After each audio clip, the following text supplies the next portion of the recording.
হ্যাঁ, তবে আমি কয়েকটা জায়গায় আমি একটু অ্যাড করবো যে কোশ্চেনগুলো আমি করেছিলাম। ওই যে ওয়েভের রেডিও ওয়েভের স্পিডটা same as light, 3 × 10⁸ metre per second. এটা একটু জানতে হবে। আর এটা ঠিকই ছিল, বলার সময় একটু চেঞ্জ হয়ে গেছে, ও হতেই পারে, না হওয়ার কিছু নেই। আদারওয়াইজ ঠিকই আছে, কোনো অসুবিধা নেই। ইন্টারভিউ খারাপ তো নেই, যথেষ্ট স্মার্ট ইনফরমেশন মানে ইন্টারভিউ হয়েছে। আচ্ছা, এই ইলেকট্রোস্ট্যাটিক ম্যাগনেটিক ওয়েভ এর মিডিয়াটা কি? স্যার এটা বায়ুর মাধ্যমে, এদের যে মিডিয়াটা সেটা হচ্ছে স্যার এটা বায়ুর মাধ্যমে ট্রান্সফার হতে থাকে। তাই? Electromagnetic wave sir. তাই কি? হ্যাঁ স্যার। এয়ার মিডিয়া না ভ্যাকুয়াম? আচ্ছা, ভ্যাকিউমও হতে পারে, তবে আমরা আক্ষরিক অর্থে যেটা স্যার হয় আর কি। আচ্ছা, রেডিও ওয়েভের স্পিড কত? স্যার রেডিও ওয়েভের স্পিড,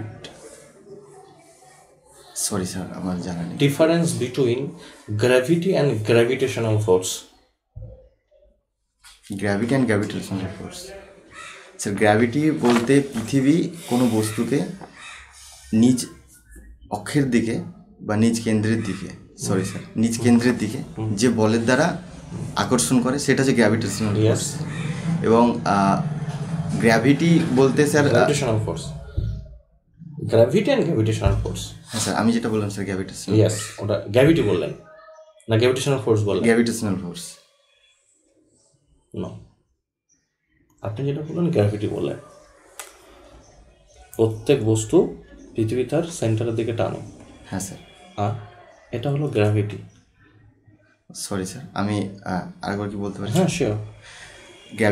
গ্র্যাভিটেশনাল ফোর্স হচ্ছে স্যার পৃথিবীতে যে কোনো দুটি বস্তু বা যে কোনো বস্তু হতে পারে, তো বস্তুগুলি কি করে, তাদের গ্র্যাভিটেশনাল ফোর্স বলতে তাদের বস্তুগুলি একে অপরের দিকে পরস্পরকে আকর্ষণ করে। ইয়েস। এবং এই আকর্ষণ বল তাদের মধ্যে দূরত্বের বর্গের ব্যস্তানুপাতিক হয়েছে। একটা ফর্মুলা আছে। হ্যাঁ স্যার। ফর্মুলাটা কি? F = যদি বস্তু দুটির ওজন আমরা m1 m2 ধরি এবং তাদের মধ্যে ডিস্টেন্স, সরি স্যার ভর, হ্যাঁ ভর যদি m1 m2 ধরি তা এবং তাদের মধ্যে ডিস্টেন্স যদি r হয়, তো সেই ক্ষেত্রে ফোর্সের যে সূত্রটা সেটা হচ্ছে F সমানুপাত m1 m2/r²।